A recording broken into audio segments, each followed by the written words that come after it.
Subscribe to our YouTube channel and press the bell icon to get the latest updates.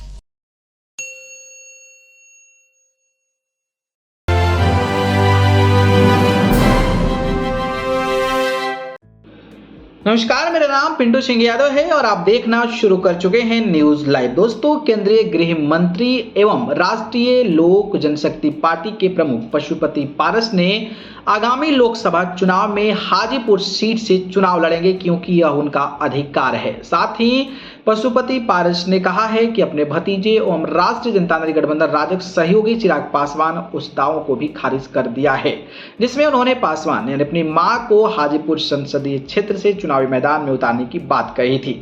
यहां पत्रकारों से बातचीत करते हुए पारस ने कहा कि मुझे नहीं पता कि हाजीपुर संसदीय सीट के बारे में दूसरे लोग क्या सोच रहे हैं। मैं हाजीपुर से चुनाव लड़ूंगा, ये मेरा अधिकार है, मुझे कोई भी नहीं रोक सकता है।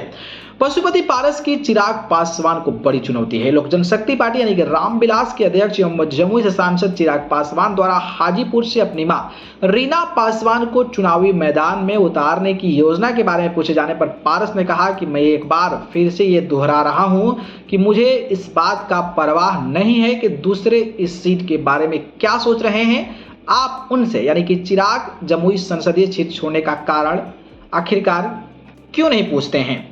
वहीं बात करें तो पशुपति पारस ने अपने भतीजे को कहा कि वो हार रहा है, यानी कि वो जमुई भी हार रहा है। चिराग पासवान के लेकर जब पूछा गया तो पशुपति पारस ने चिराग पासवान का नाम लिए बिना कहा कि वह जमुई सीट क्यों छोड़ रहे हैं। मैं पूरे विश्वास के साथ कह रहा हूं कि आगामी लोकसभा चुनाव में जमुई और बिहार की किसी भी अन्य सीट से उनकी जमानत जब्त हो जाएगी। चिराग पासवान ने हाल ही में घोषणा भी किया था कि वह चाहते हैं कि उनकी मां हाजीपुर सीट से लोकसभा चुनाव लड़े। इसी पर उनके दिवंगत पिता रामविलास पासवान ने दशकों तक सेवा की है। बाकी जिस तरीके से रामविलास पासवान के भाई यानी कि पशुपति पारस ने दावा ठोकते हुए चिराग पासवान को इस तरीके की बातें कहने लगे हैं, उस पर अपनी प्रतिक्रिया कमेंट बॉक्स में जरूर दीजिएगा और ये भी बताइएगा कि आखिर चिराग पासवान क्यों जमुई सीट छोड़ना चाह रहे हैं।